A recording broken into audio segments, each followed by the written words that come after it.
Primero vamos a leer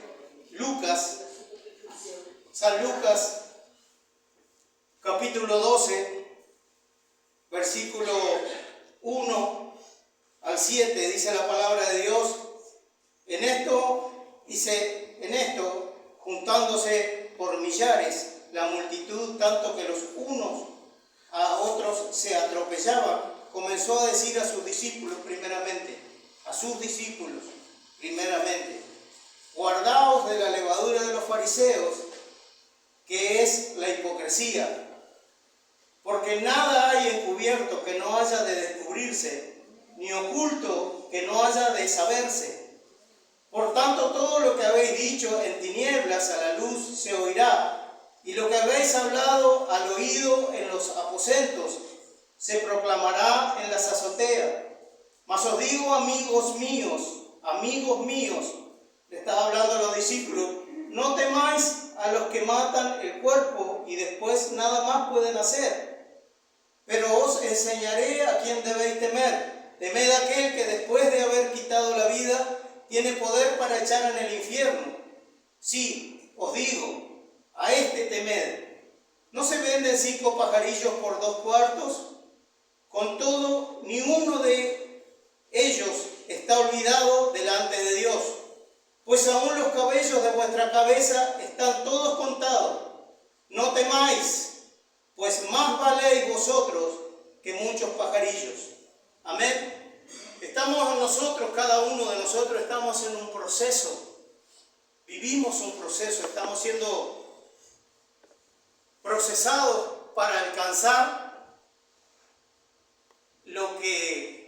la esperanza que abriga nuestro corazón. Amén. No venimos aquí para emocionarnos y bueno, si nos quebrantamos y lloramos y estamos alegres, está bien, pero venimos a recibir algo que nos va procesando, cambiando y transformando cada día para poder alcanzar. Y cada uno necesitamos diferentes procesos porque no hay dos iguales, gracias a Dios, dijera mi esposa. No hay dos iguales, ¿verdad? Gracias a Dios que no hay dos iguales porque ya con uno alcanza y sobra. Principalmente cuando me despierto en la madrugada y es inevitable hacer barullo, ¿verdad? Es inevitable, por lo menos para mí. Se me cae la tapa de la caldera, la cuchara se me resbala en las manos y parece que fuera a propósito. Y casa chica, se oye todo y se despierta el otro que está plácidamente durmiendo. Entonces, la palabra proceso habla se define también como marcha, como desarrollo, progreso, transformación o evolución.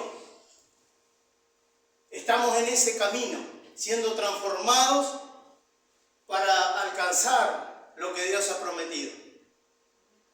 Pero no estamos solos, porque por lo que dice la palabra aquí que acabamos de leer, Dios se encarga hasta de los más mínimos detalles que necesitamos para poder alcanzar, aunque nosotros no podamos, aunque nosotros no nos den la fuerza, aunque tengamos cosas que decimos, pero yo no puedo cambiar esto. Le voy a dar un ejemplo, el perdón. Nosotros a veces no podemos perdonar. Yo le voy a contar ahora algo que he estado desde hace unos días.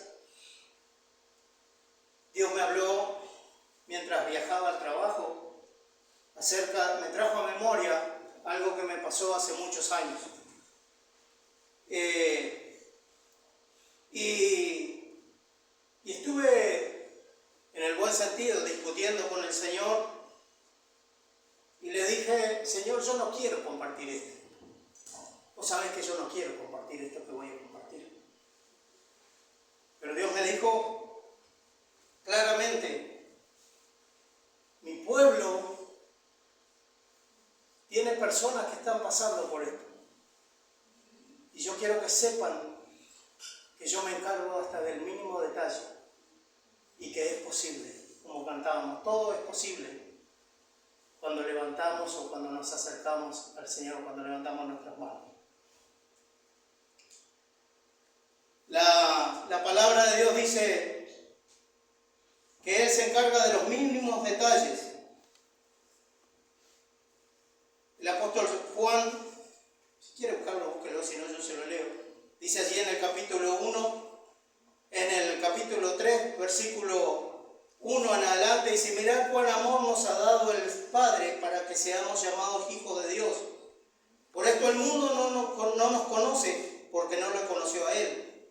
Amados, ahora somos hijos de Dios, y aún no se ha manifestado lo que hemos de ser, pero sabemos que cuando Él se manifieste seremos semejantes a Él, porque le veremos tal cual es. Y todo aquel que tiene esta esperanza en Él se purifica a sí mismo, así como Él es puro. También dice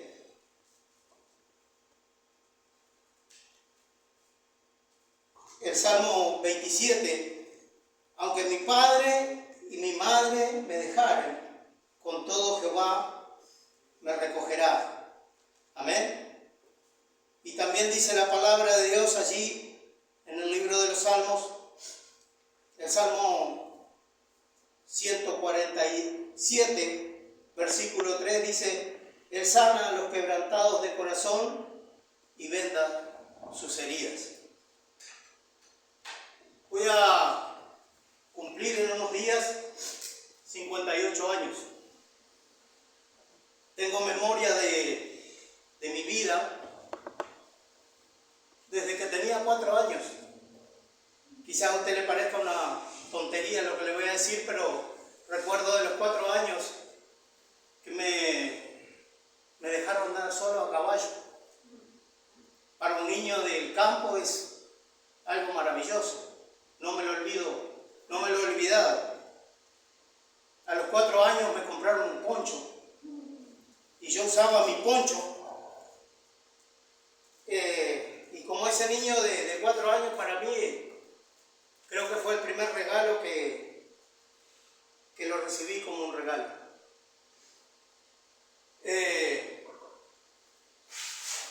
También a los 4 años,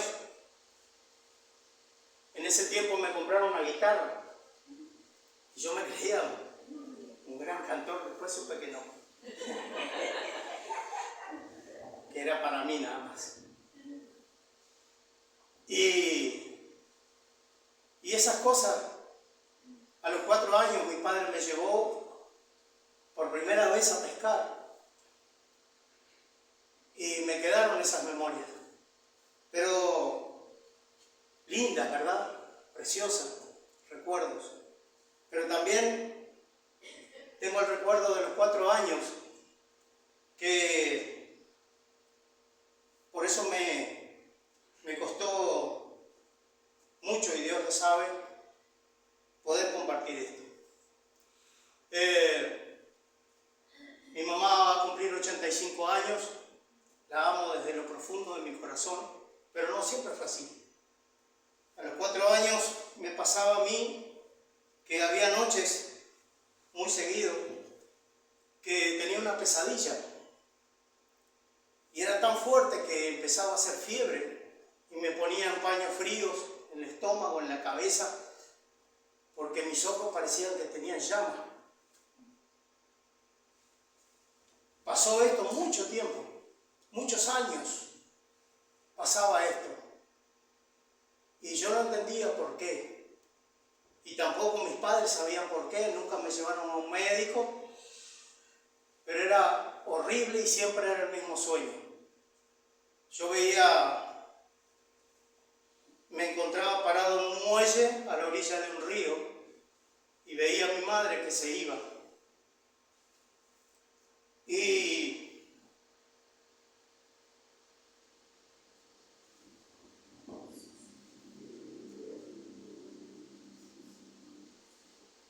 en esa pesadilla que me atormentaba, yo le gritaba: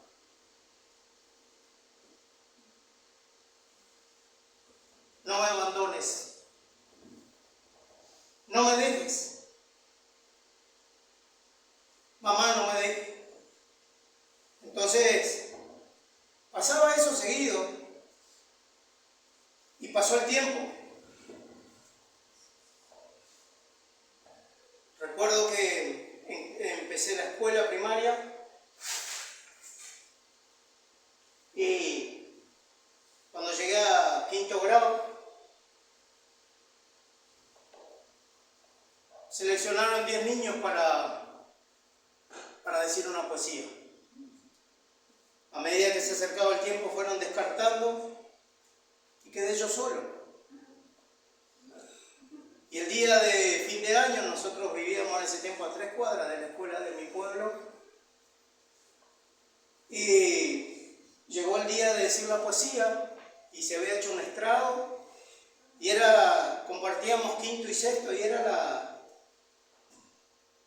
la poesía principal de las clases, ¿verdad? Y quedé yo solo para decir esa poesía y bueno, llegó el momento, pasé allí y con mucha emoción dije aquella poesía y miré, como los veo a ustedes, pero mi madre no estaba. Cuando terminé de decir la poesía, la maestra me dio un abrazo fuerte y me felicitó, me dijo, estuviste excelente. Cuando terminó la fiesta de la escuela, las madres me felicitaban y yo decía gracias, pero mamá no estaba. Después,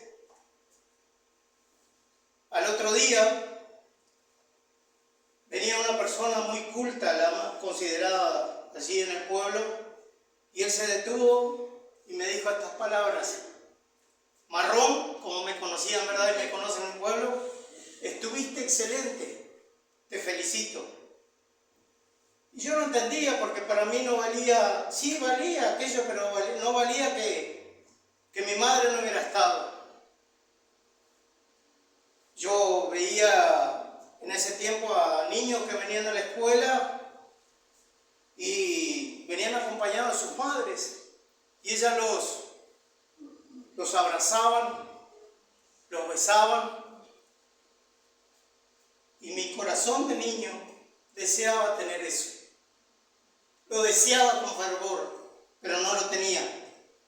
Pasó mucho tiempo y las pesadillas seguían hasta que un día alguien me contó, alguien muy cercano, me contó de un tiempo que no tengo memoria.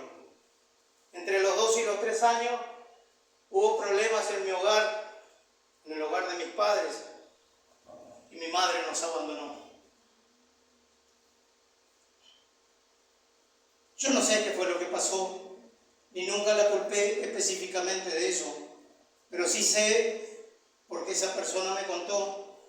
No sé cuánto tiempo fue que ella se fue, pero me dijo, durante todo ese tiempo no paraste de llorar y de llamar a tu mamá.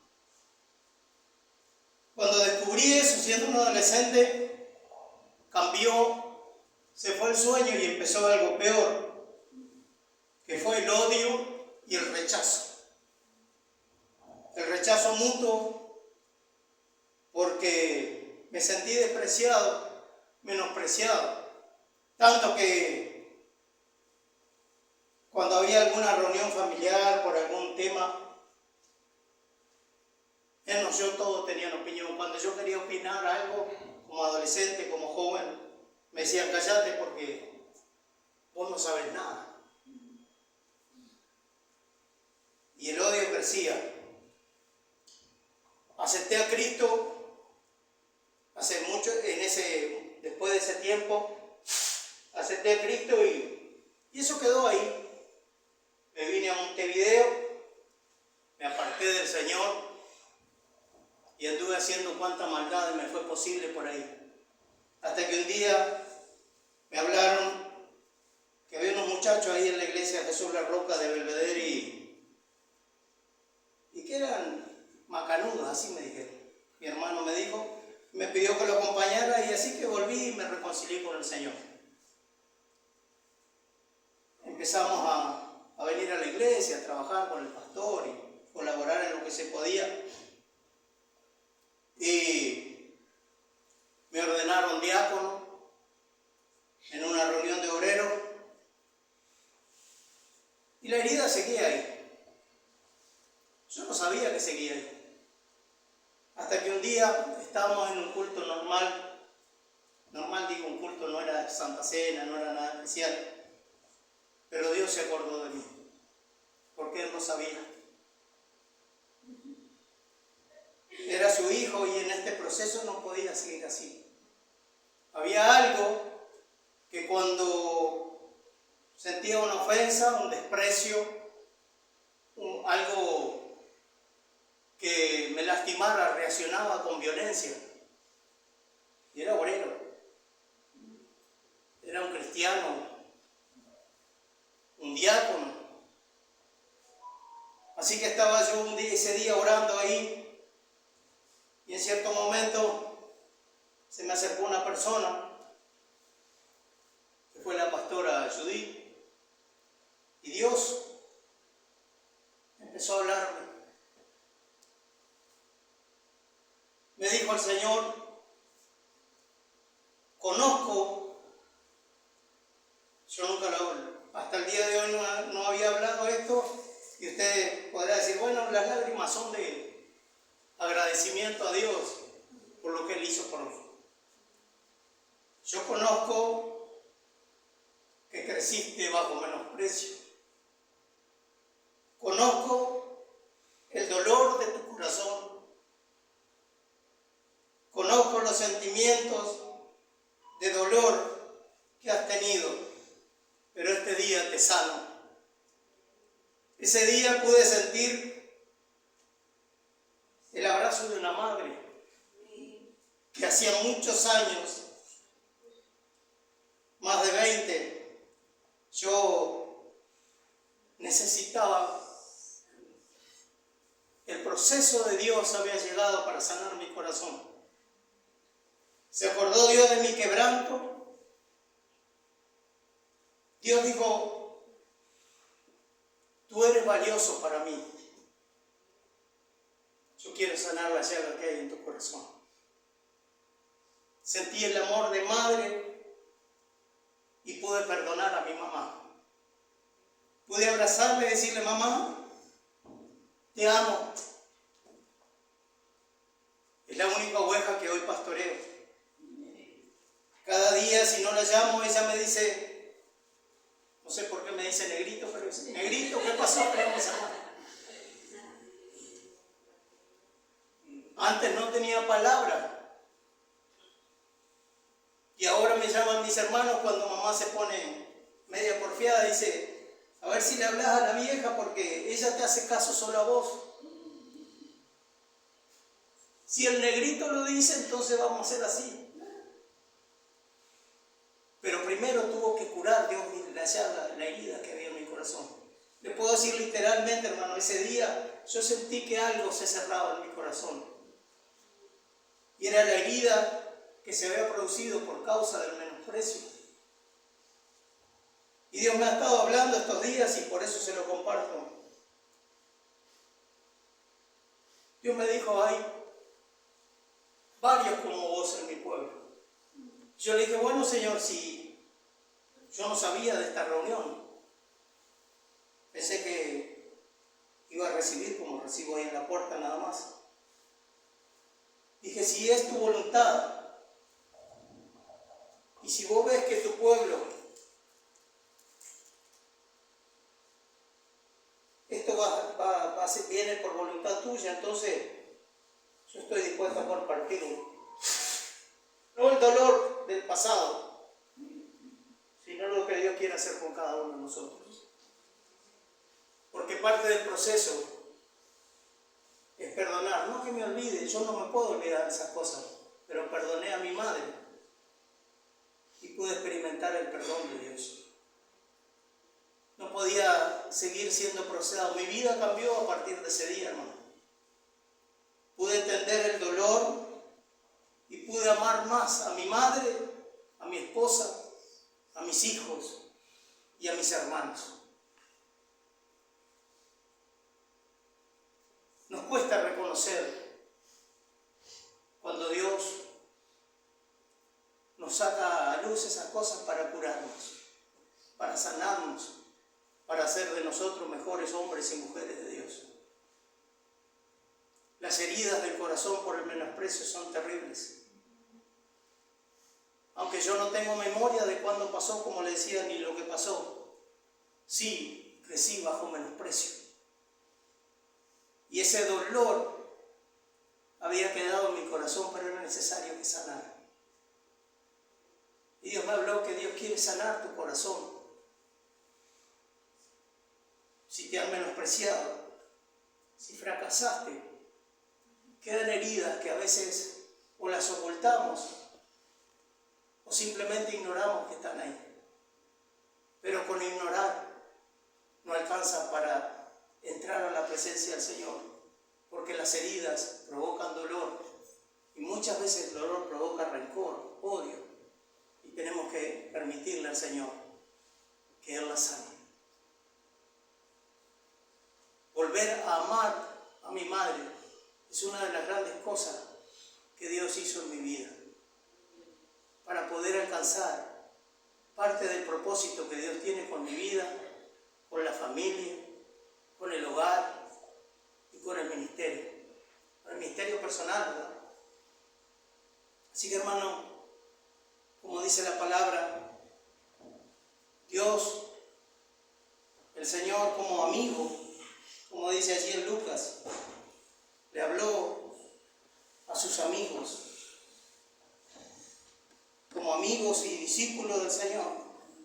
Él quiere encargarse de esos detalles que nos están deteniendo y que nos han frenado, de esas cosas sin curar, de esas cosas que a veces vienen a nuestras vidas como memoria y en vez de producir alegría producen dolor, y que sabemos que debemos purificarnos de esas cosas, perdonar, recordar sin dolor. Dios quiere derramar ese aceite sobre tu corazón. Dice la palabra de Dios: a ustedes, mis amigos, les voy a hablar, dijo Jesús. Ustedes valen mucho para mí. Mucho más que cualquier cosa insignificante. Dios no te cambia por nada, hermano, ni por nada. Pero tiene que transformarnos, tiene que cambiarnos y tiene que arrancar las cosas que si siguen guardadas, aunque usted no lo cuente, si siguen guardadas, estaremos nadando simplemente para morir en la orilla, porque con rencor, con odio y falta de perdón nunca entraremos, nunca alcanzaremos la esperanza por la cual Él nos llamó. Para alcanzar vida eterna. Y ese alivio a nuestra carga y a nuestro corazón Dios quiere quitarlo. Así que si el fracaso, el menosprecio, la mentira y todas las cosas que podamos nombrar te han herido el corazón y entendés que es necesario que en esta mañana el aceite, ese precioso de Dios, ese amor, ese aceite que yo sentí que entró en mi corazón y que lo sanó para siempre, hoy es el día en que Dios quiere tratar con tu vida. Yo te invito que si quieres ponerte de pie,